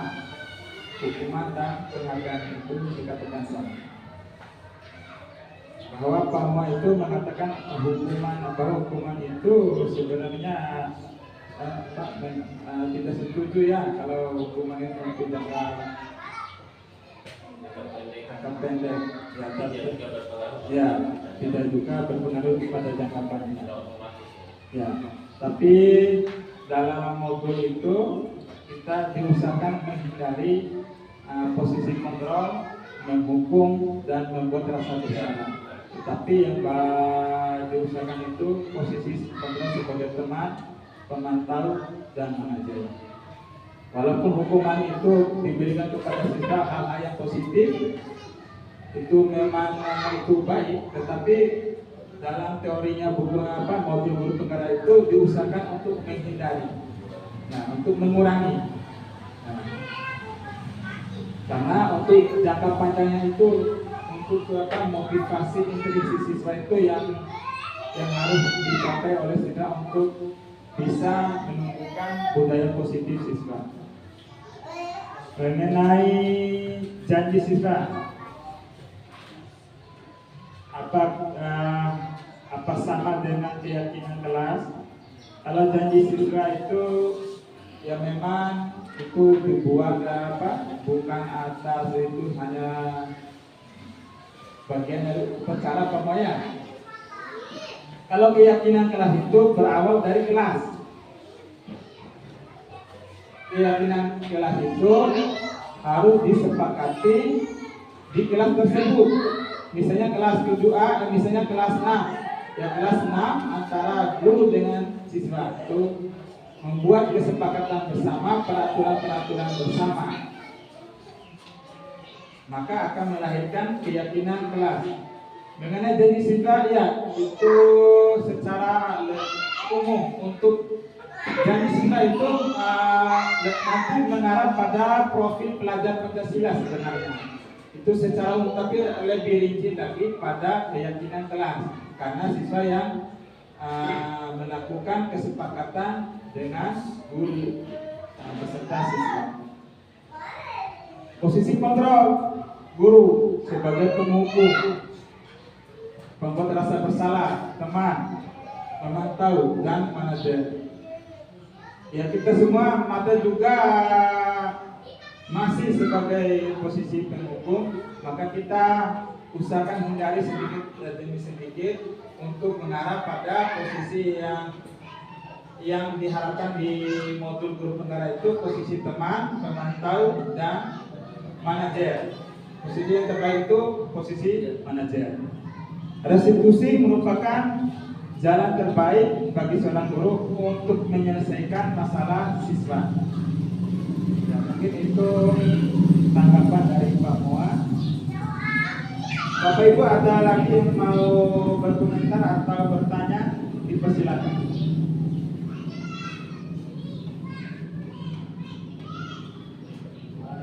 Baik, terima kasih kepada pemateri. Sedikit saya ingin bertanya.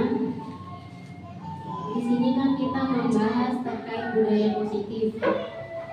Dalam teori Piaget dan geofenistik itu menyepakati bahwa siswa ini harus diberikan punishment dan reward atau hukuman dan penghargaan.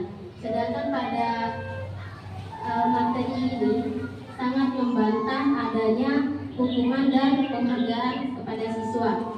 Tapi yang saya mungkin karena ini kita mengajarnya di kelas bawah paling, di kelas rendah, seandainya ada siswa yang melakukan kesalahan, maka teman-temannya harus menuntut kita sebagai pendidik untuk memberikan hukuman kepada siswa yang bersalah. Kemudian begitu pula dengan siswa yang memiliki kualitas terbaik di kelas. Siswa yang memiliki kualitas ini sangat mengharapkan adanya reward dari kita atau penghargaan dari kita seorang guru. Tetapi pada materi ini tadi kita tidak boleh memberikan penghargaan kepada siswa karena akan menurunkan kualitas dan kreativitas siswa. Nah, sedangkan yang kita temui di lapangan ini sangat berbeda jauh. Apakah jadi pertanyaannya, apakah kita harus monoton terhadap materi ini atau kita kembali ke kondisi awal siswa? Karena banyak siswa yang protes apabila kita tidak memberikan stimulus dari apa yang mereka lakukan. Mungkin seperti itu paling pertanyaan dari saya. Sekian dan terima kasih.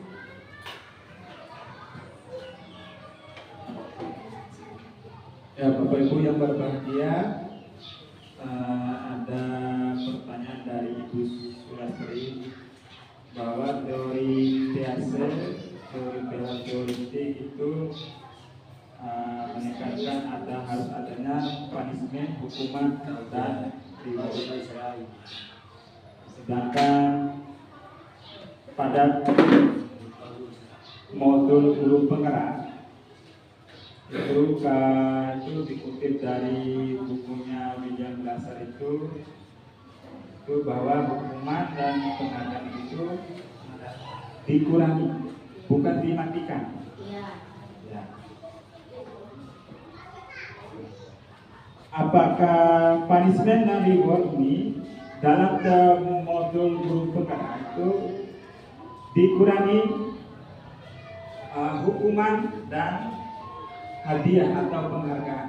Bukan maksudnya untuk mematikan penghargaan dan hukuman, tapi dikurangi supaya menanamkan motivasi intrinsik dari dalam diri siswa, itu yang lebih utama. Karena kalau siswa itu sudah memiliki motivasi intrinsik dari dalam dirinya siswa, maka untuk melakukan budaya positif, disiplin positif akan mudah.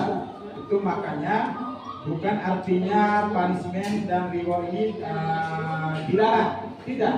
Tapi untuk jangka panjang dampaknya jangka panjang itu kurang bagus hukuman dan penghargaan untuk jangka panjang. Bukan dilarang itu dilarang, tetapi dampak jangka panjang itu tidak bagus kalau siswa dikasih hukuman dan dikasih hadiah. Misal bagaimana Pak? Setiap semester pasti ada dikasih hadiah. Itu boleh saja.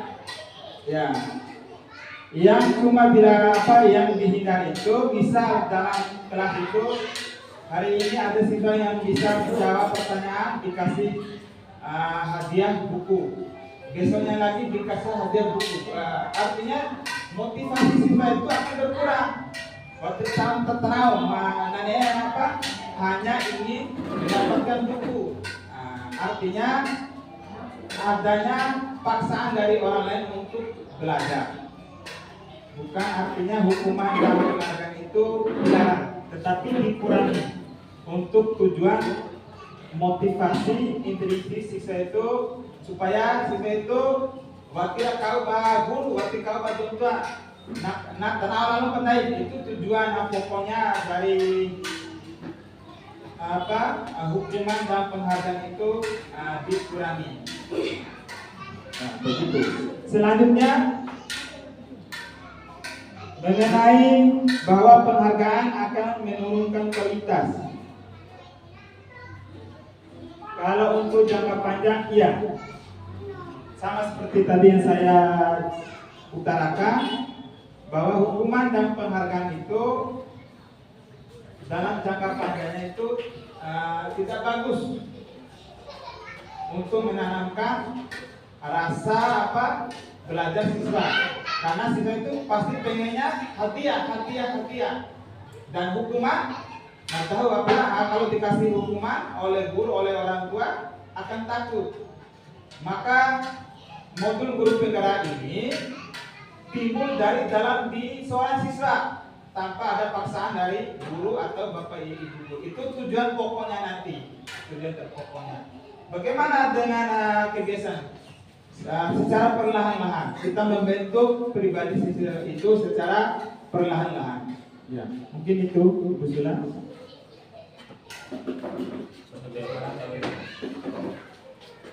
Oke, jadi hukuman dan penghargaan ini tidak dibatasi atau dimatikan, tapi dikurangi.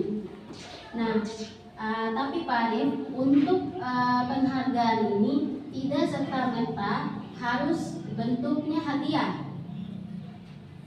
Jadi di teori Piaget itu bukan penghargaan ini tidak serta-merta bentuknya benda atau hadiah, tapi ada contoh pujian ataupun kita memberikan jempol dari setiap kegiatan mereka apabila siswa ini mampu menyelesaikan tugas misalnya. Tidak perlu kita harus memberikan hadiah.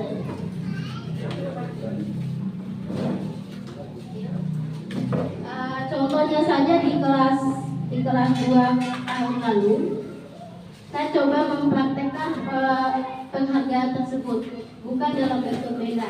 Misalkan siswa mampu menyelesaikan soal, kita gunakan tepuk jempol. Jadi karena temannya yang pertama tadi berani tampil dan bisa menyelesaikan soal dan dapat penghargaan dari tepuk jempol tadi, sehingga teman-temannya yang lain sangat terinspirasi dan memotivasi mereka untuk masuk ke depan dan menyelesaikan soal.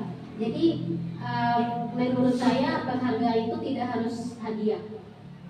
Bisa kita memberikan pujian, bisa kita memberikan semangat, itu mereka akan termotivasi sendiri. Mungkin seperti itu. Atau ada dari Bapak Ibu yang ingin memberikan usul sarannya sebelum kegiatan ini berlanjut. Bismillahirrahmanirrahim. Assalamualaikum warahmatullahi wabarakatuh. Bapak Ibu guru yang saya hormati,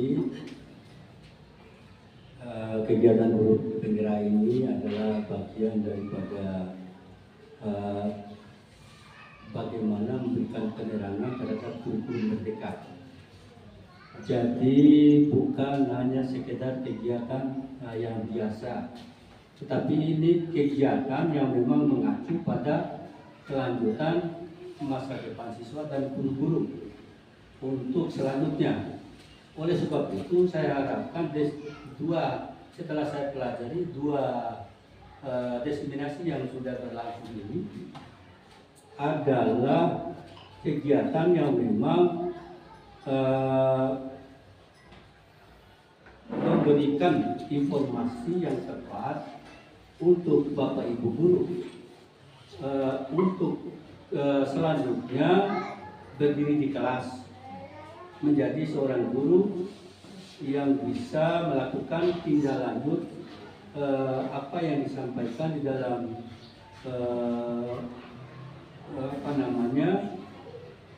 guru penggerak ini. Kata guru yaitu guru itu adalah harus sebagai pendidik juga sebagai pengajar. Sebagai pendidik, inilah budaya ini. Sebagai pengajar, kemarin telah dibahas di diseminasi pertama. Diseminasi ini adalah memberikan informasi seperti inilah nanti apa yang dilakukan oleh guru di dalam kurikulum merdeka. Ini sudah berubah dari kurikulum 13 ke kurikulum merdeka. Ini maksudnya kita tidak boleh kait-kait awak tiloa menganggap ini hal yang biasa. Bapak udah lulus kena tes guru, Bapak udah lulus kena tes PPG dan sebagainya. Ilmunya ada di sini. Ilmunya ada di sini. Ibarat makalai dimulai soal istilah siba apa yang disampaikan guru penggerak. Guru penggerak adalah guru yang menggerakkan semua informasi kurikulum merdeka itu yang nanti harus kita kerjakan selanjutnya. Jadi Bapak Ibu guru harus mau dan perhatikan seksama, kemudian dicatat yang perlu perhatikan. Barangkali Bapak Ibu guru kemarin itu telah mengikuti tes, coba perhatikan. Ada nggak soal yang yang satu paket itu satu trip. Nah, nanti akan ada di sini terutama dalam hal seperti tadi. Kalau berbicara tentang tadi ada kesepakatan kelas itu. Kesepakatan kelas itu kita tidak boleh naik ke tiloa terlalu berpikir terlalu tinggi, memahami persoalan ini terlalu tinggi. Yang sederhana saja, kesepakatan guru di kelas dengan siswa itulah yang dituangkan dalam kesepakatan supaya pembelajaran itu bisa berjalan. Ya, kesepakatan itu aina fikika dodo itu dari kesepakatan yang bisa dipahami oleh guru dan siswa. Artinya mengasih contoh antara lain satu item, mengasih terangkan guru atau bangun. Ini kesepakatan kelas. Nanti siswa berarti tiluan nganggo ya. Waras para menganggo, aina rosito yade. Aina rosito yade lalu kita menghukum. Ini yang dilarang. Kita biasakan budaya positif. Artinya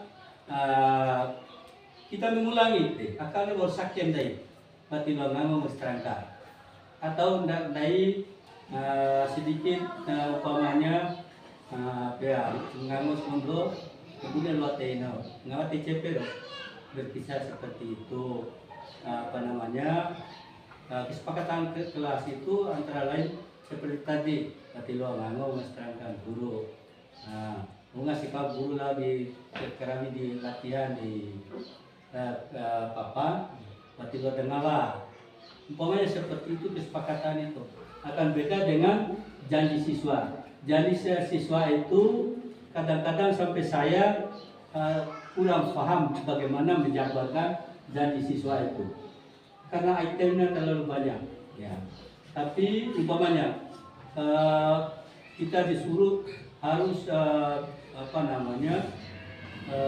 takwa kepada Tuhan Yang Maha Esa. Menjabarkan itu memang sangat luas. Tetapi yang dituntut di kurikulum Merdeka itu bagaimana siswa itu betul-betul berarti sekali pembelajaran yang kita berikan. Ada kesepakatan seperti itu. Itu mungkin kalau saya sudah menyimak tadi, ya.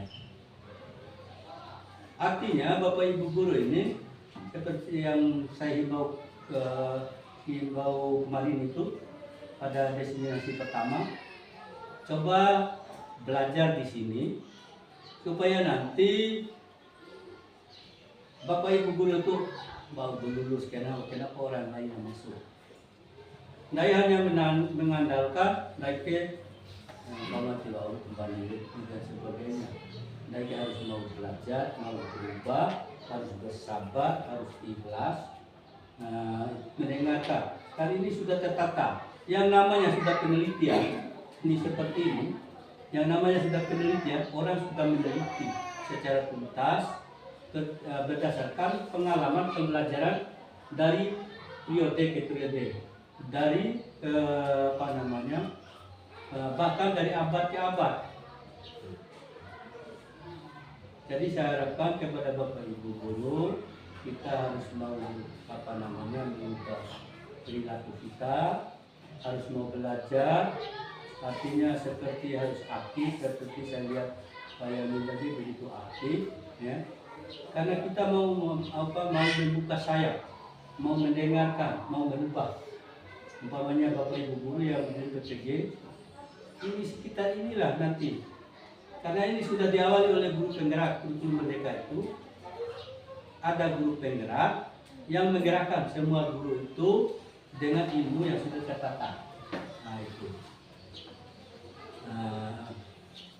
Jadi itu harapan saya, jika ada destinasi seperti ini, kita harus berlomba-lomba, kita harus, saya juga senang adanya interaksi, dialog, lebih kurangnya karena kita ini tema sejawat.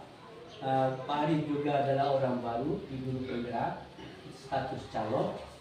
Jadi mereka Pak Arif juga akan menyampaikan apa yang mereka terima. Jadi lebih kurangnya karena ini masih awal, ya lebih kurangnya kita bisa pahami. Kemudian kita juga harus analisis. Pak Arif sudah memberikan gambaran dengan slide ini, dengan ini papan ini. Tinggal kita, umpamanya ada bahasa yang kurang dipahami di sini, kita boleh buka Google. Yang penting kurikulum Merdeka itu sudah menampakkan garis-garis besarnya, ya, sambil dialog bersama Pak Arif. Kita harus maju. Untung kita kemarin itu ada 2 orang yang lolos di P3K-nya. Nah, mudah-mudahan dengan adanya guru penggerak ini untuk tempat diskusi, masih ada lagi yang bisa lolos mengikuti PPG dan bisa lolos ke P3K karena materinya berkisar apa yang disampaikan oleh Pak Arif itu. Tinggal bagaimana kita mengembangkan. Mungkin itu tambahan saya. Saya akhiri. Semoga ini semua bisa bermanfaat.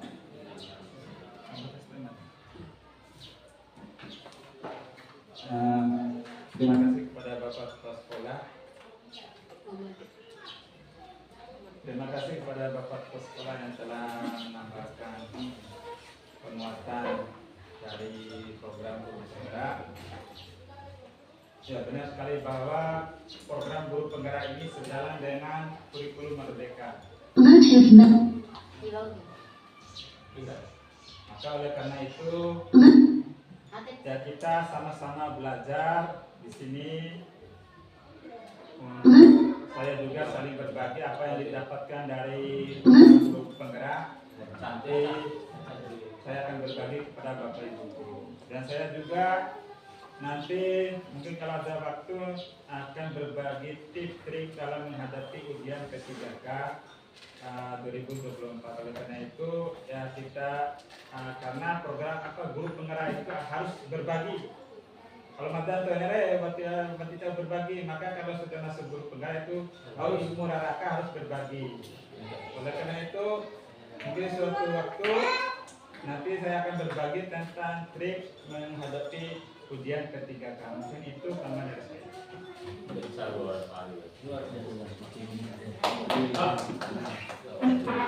Baik, itulah pemaparan dari materi kita tadi. Ada banyak materi yang kita peroleh. Semoga ini menjadi manfaat bagi kita semua. Mungkin kita sudah di penghujung acara, yaitu acara penutup. Untuk menutup acara ini, mari kita sama-sama melafaz alhamdulillah. Alhamdulillah. Wassalamualaikum warahmatullahi wabarakatuh.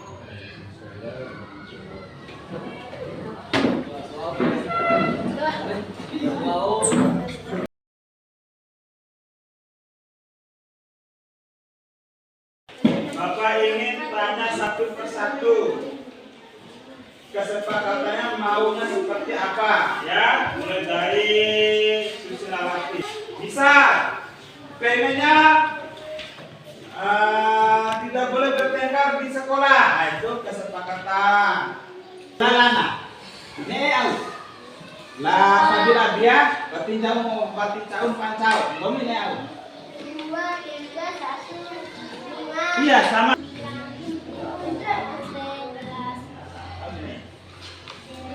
Hah? Bernyanyi di kelas? Ada apa? Berarti pengennya berdoa kalau sebelum pelajaran. Apalagi? Tidak boleh berbohong.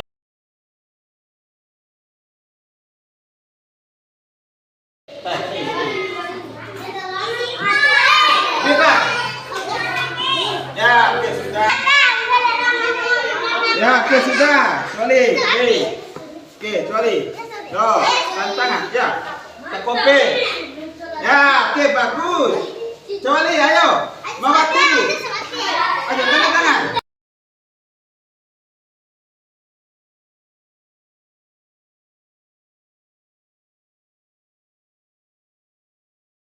Guru telah menyediakan kertas ini, masing-masing satu saja.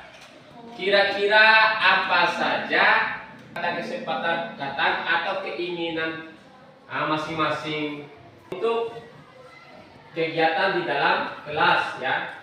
Dalam hal contoh misal di dalam kelas si A ini menulisnya di sini tidak, artinya yang lain juga bisa pilih yang lain. Ya, apa saja kira-kira menurut siswa sekalian itu yang kelas ini yang harus dilakukan dan yang tidak boleh dilakukan. Nih, tulis langsung saja ya, semua. Tidak perlu kunti, tahu, jangan kali dari anak kelas. Nih.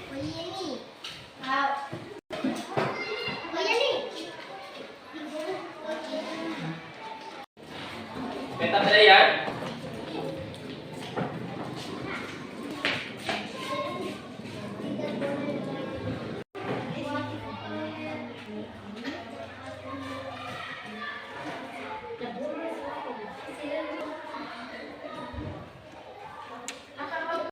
Ada 4 orang.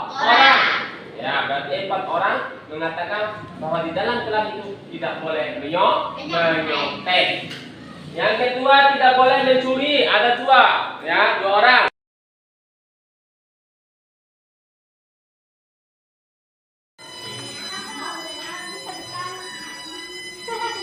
Sampenan pertama kali sudah orang keren-keren kita.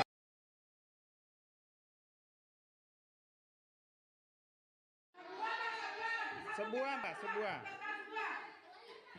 Tidak boleh berkelahi dengan teman. Do, tunti.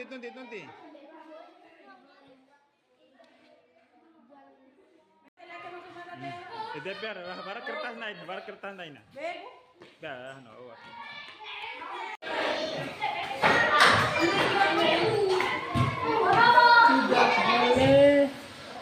Aku sana mana tu, Bang?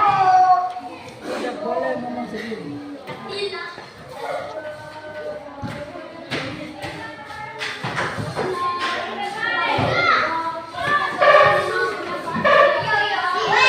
Tidak boleh ngomong saat guru gerakan lokal. Yang kedua, APK hasil dari pemikiran lokal atau tidak oke. Yang kedua, tidak boleh makan minum di kelas. Ya. Seperti AKD. Tidak boleh kerja. Yang keempat, menghormati guru. Apabila keluar masuk selalu minta izin. Yang kelima, tidak boleh bermain di kelas. Ya. Hati wali sama kanita. Aku garis dulu.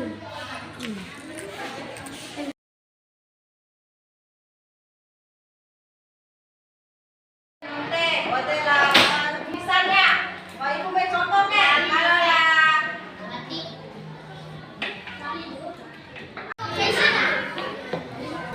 Tidak boleh berkenan. Tidak boleh. sanggup Ah, itu buah-buahan.